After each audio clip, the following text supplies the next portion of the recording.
용과 짐승에 대한 말씀이 지나가고 요한계시록 14장이 되었습니다. 용과 짐승의 이야기를 우리가 읽을 때에는 야, 용과 짐승의 권세가 무섭구나. 누가 그 권세 앞에서 자신의 어떤 정절을 지킬 수 있겠는가. 너무나 강력한 힘으로 누르는데 어떻게 그 압박을 견뎌낼 수 있겠는가. 인간적으로 그런 생각이 들 수도 있었을 것입니다. 자, 그러나 물론 많은 숫자는 아니겠지만 견뎌내는 사람들이 있습니다. 견뎌내는 사람이 있어요. 어떻게 견뎌낼 것인지 12장과 그리고 오늘 14장의 말씀에 힌트가 있습니다. 한마디로 말씀드리면 목숨을 걸어야 됩니다. 목숨을 걸어야 됩니다. 12장에도 9절인가요? 11절이네요. 또 우리 형제들이 어린 양의 피와 자기들이 증언하는 말씀으로 그를 이겼으니 그들은 죽기까지 자기들의 생명을 아끼지 아니하였도다. 이런 마음의 자세가 있어야 이길 수 있는 것입니다. 우리 개인의 힘, 육체적인 능력, 마음의 의지력, 마귀를 어떻게 이깁니까? 그런데 이기는 사람들이 나타나요. 그들은 목숨을 걸고 복음을 지키는 자들이라는 것입니다. 오늘 말씀도 12절에 이런 말씀이 있죠. 성도들의 인내가 여기 있나니 그들은 하나님의 계명과 예수에 대한 믿음을 지키는 자들이다. 지키라는 겁니다. 그게 말처럼 쉬운 것은 아닐 것입니다만 지켜내야 됩니다. 우리 짐승에 대한 말씀을 들을 때도 그런 말씀이 있었죠. 13장 10절에 보면 사로잡힐 자는 사로잡혀 갈 것이요 칼에 죽을 자는 마땅히 칼에 죽을 것이니 성도들의 인내와 믿음이 여기 있느니라. 성도들의 인내와 믿음이 바로 이때 필요한 것이다. 자, 많은 숫자는 아니지만 인내하고 믿음으로 끝까지 하나님의 계명과 예수님에 대한 믿음을 지켜낸 자들이 있습니다. 그들이 짐승의 표를 받지 않고 그 우상 앞에 경배하지 않고 끝까지 신앙의 정절을 지킨 사람들입니다. 그들이 오늘 말씀에 보니까 시온산에 서 있습니다. 주로 넘어져 있고 쓰러져 있고 곤두박질 쳐 있고 이게 아니고 서 있어요. 하나님 앞에 떳떳한 사람, 하나님 앞에 부끄럽지 않은 사람, 하나님께서 얼굴을 드시고 당당하게 서 있을 수 있도록 해 주시는 것입니다. 그래, 어디 서 있나 봤더니 시온산에 서 있습니다. 시온산은 팔레스타인, 이스라엘 땅에 있는 산을 가리키는 표현이지만 여기서 시온산은 상징적인 의미가 있는 것이죠. 하나님과 어린 양이 계신 곳을 말하고 있는 것입니다. 구약 성경에 그런 말씀이 있지 않습니까? 오직 시온에서 피할 자가 있을 것이다. 오직 시온에서. 그때 당시에는 정말로 유대 땅 시온 언덕에 피난처가 있을 줄로 생각했는지 모르겠습니다만 우리가 요한계시록 말씀까지 읽고 보니 그런 것이 아니구나. 물리적으로 어떤 산에 올라가면 살아남지 못하고 어떤 산에 올라가면 살아남을 수가 있고 그런 것을 말하는 것이 아닙니다. 승리자들이 시온산에 서는 것이죠. 자세히 보니 누가 함께 서 있습니다. 어린 양이 함께 서 있습니다. 또 내가 보니 보라 어린 양이 시온산에 섰고 그와 함께 14만 4천이 섰는데 14만 4천? 어디서 들어봤는데 요한계시록 7장에 나오죠. 6장에 누가 보좌에 앉으시니 얼굴과 어린 양의 진노 앞에 당당히 설 수 있겠느냐? 7장에 답을 주죠. 14만 4천이 당당히 설 수 있다. 그들은 살아계신 하나님의 인을 맞은 자다. 인을 맞았다는 말의 의미가 무엇입니까? 오늘 말씀에 나오죠. 그들의 이마에는 어린 양의 이름과 그 아버지의 이름을 쓴 것이 있더라. 짐승의 표도 결국은 짐승의 이름이라고 말씀하고 있었습니다. 어저께 말씀에. 그래, 지금 이 땅에 살고 있는 사람들은 다 그 사람이 그 사람인 것 같고 외모는 비슷한 것 같지만 결정적인 순간에 두 부류로 나누어질 수밖에 없습니다. 짐승의 이름을 받은 사람들과 하나님과 어린 양의 이름을 받은 사람으로 나누어질 수밖에 없습니다. 그 이마나 손에 짐승의 표를 받은 사람들과 그 이마에 살아계신 하나님의 인을 맞은 사람으로 나누어지는 것이죠. 정말로 이마에 어떤 표식을 한다는 뜻이 아니라 영적인 의미입니다. 영적인 의미. 내가 내 마음에 누구를 더 사랑하는지, 누구를 더 믿는지 생각해 보시기를 부탁을 드립니다. 자, 2절에 보니까 사도 요한이 하늘로부터 나는 소리를 듣습니다. 이거 무슨 소리지? 엄청 큰 소리인데 많은 물소리와 같아. 엄청 웅장한 소리. 우레소리 같아. 엄청 큰 소리야. 그런데 내게 들리는 소리는 검은 곳 타는 자들의 그 검은 곳 타는 것 같더라. 아름다운 소리야. 자세히 들어보니 이 소리는 14만 4천이 부르는 노래소리야.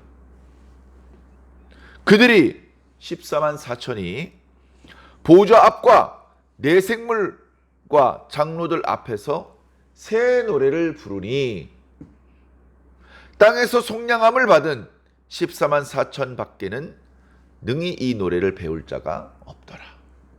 부르고 싶어도 부를 수가 없습니다. 배울 수가 없습니다. 그런데 끝까지 믿음을 지켜낸 승리한 성도들은 이 노래를 배우며 하나님 앞에서 이 찬양을 불러드리는 것이죠. 이 새 노래가 무엇인지는 아무도 모릅니다. 그런데 군데군데 이 노래는 모세의 노래, 어린 양의 노래일 것이다. 이 노래는 신령한 노래일 것이다. 사도 바울의 글에 시와 찬미와 신령한 노래로 하나님을 찬양하라고 말씀하셨거든요. 성경에 시는 시편의 시입니다. 찬미는 시편 이외에 군데군데 하나님을 찬양하는 노래들이 성경에 기록되고 있습니다. 신령한 노래는 아직 성경에 기록되지 않은 노래, 바로 새 노래를 말하는다. 대부분의 학자들이 그렇게 말씀하고 있습니다. 저도 같은 생각입니다. 마지막에 최후의 승리를 얻은 성도들이 시온산에서 하나님을 찬양하게 될 것입니다. 모세 때에 홍해를 건너서 자신들은 구원을 받고 자신들을 죽이려는 애굽 백성 군병들은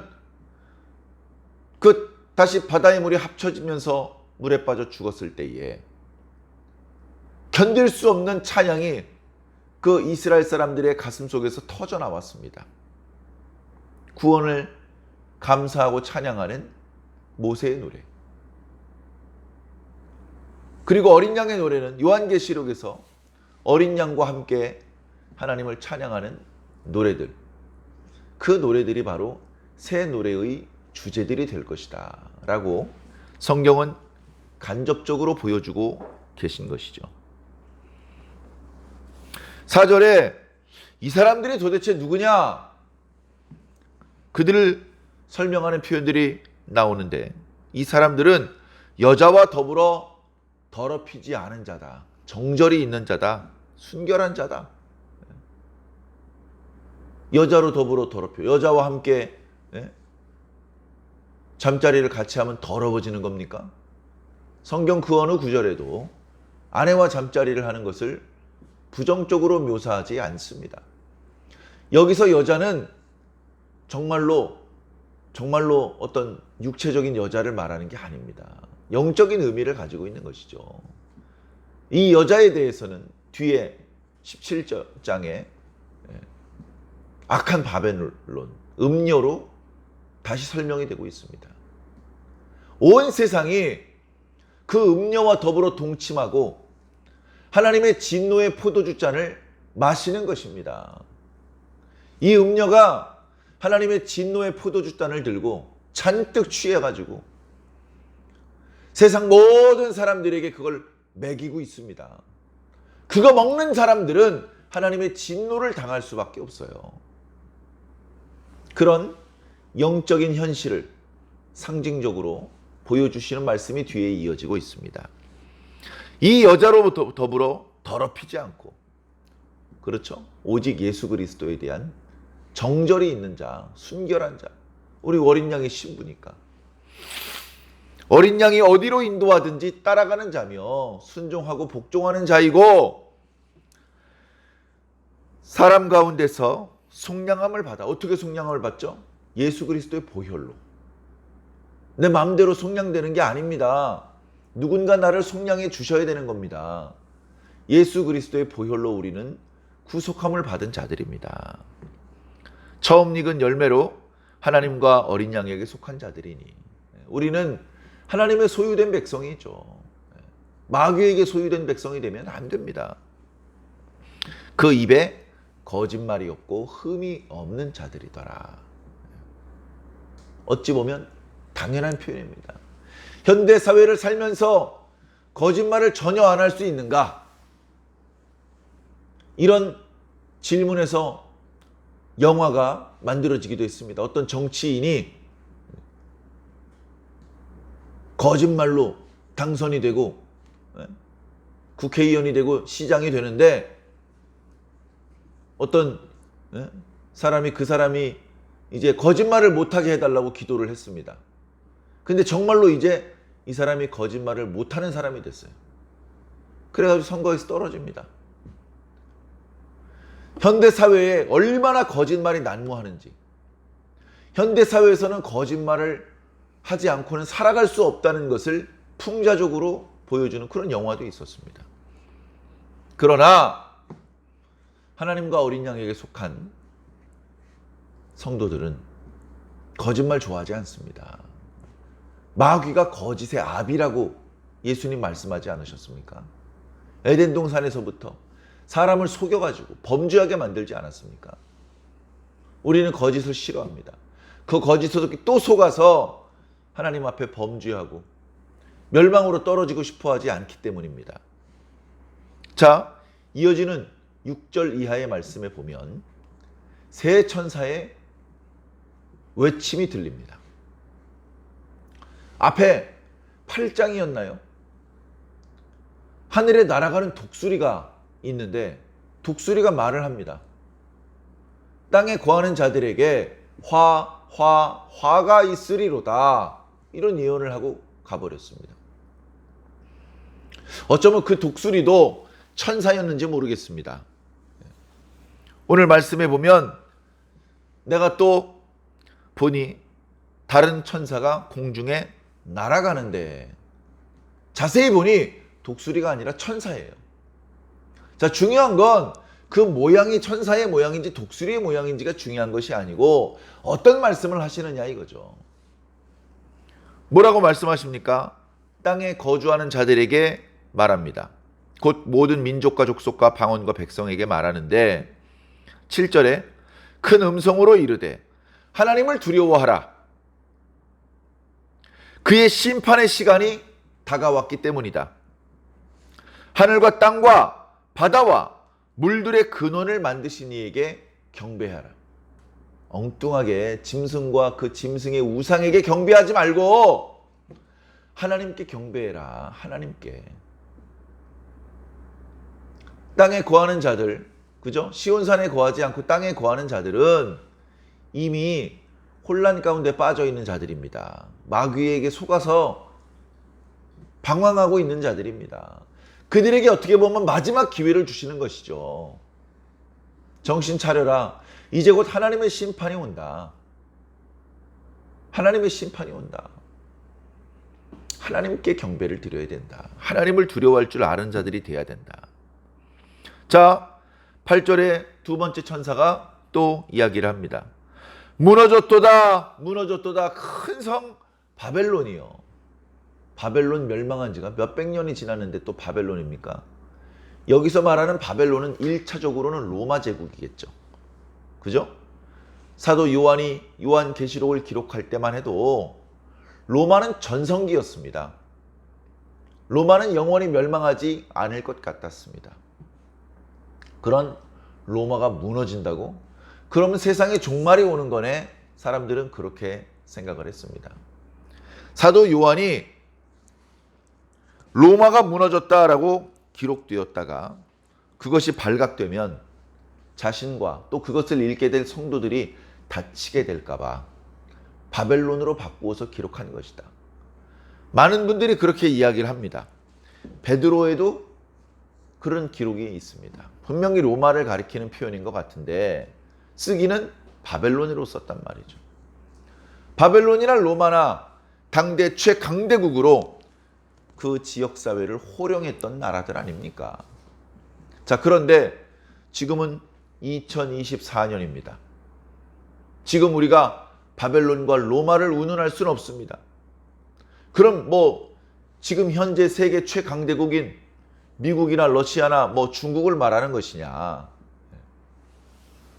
그렇게 현실에 있는 특정 국가를 말하는 것은 말씀을 이해하는 데 별로 도움이 안 됩니다.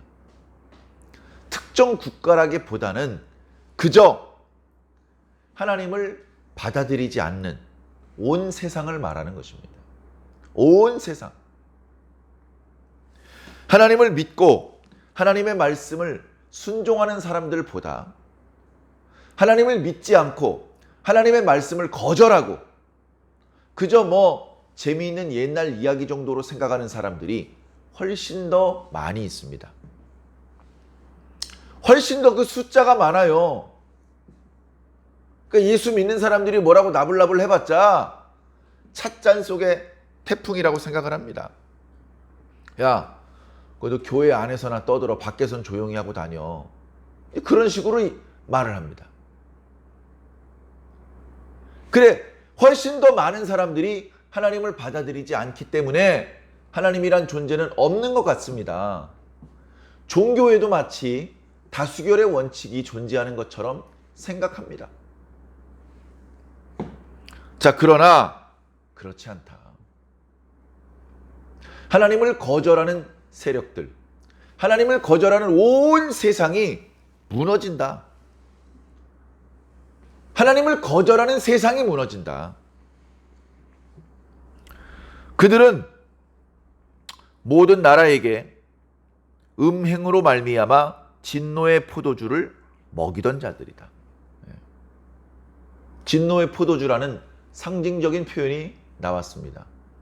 바벨론이 다른 나라들에게 포도주를 먹였다는 겁니다. 포도주를 먹였어요. 네? 아이고, 값비싼 포도주 맛보게 해주셔서 감사합니다. 이게 아니에요.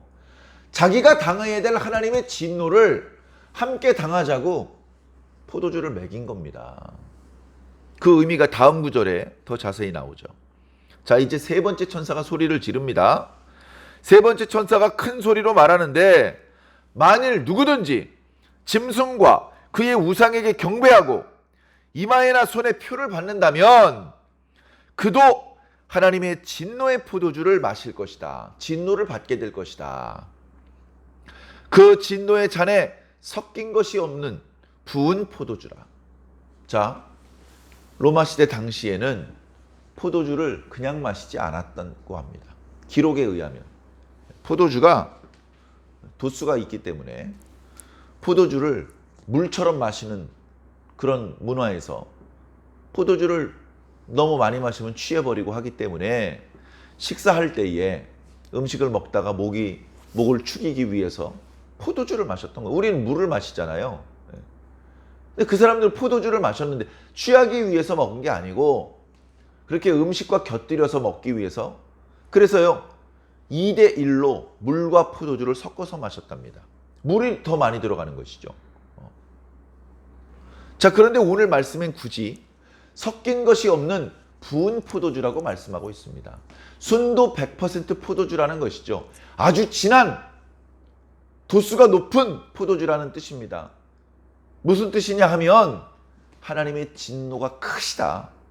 하나님의 맹렬한 진노가 쏟아질 것이다. 짐승과 그의 우상에게 경배하고 짐승의 표를 받은 자들은 하나님의 맹렬한 진노를 당하게 될 것이다. 거룩한 천사들 앞과 어린 양 앞에서 불과 유황으로 고난을 받을 것이다. 얼마 동안? 세세토록. 그 고난의 연기가 세세토록 올라가리로다. 짐승과 그의 우상에게 경배하고 그의 이름표를 받는 자는 누구든지 밤낮 쉼을 얻지 못하리라. 지금은 고난을 당하지만 성도들이 그 고난은 일시적인 것입니다. 잠시 동안 받는 것입니다. 이제 그 고난이 끝나면 영원한 안식이 있습니다. 쉼이 있는 것이죠.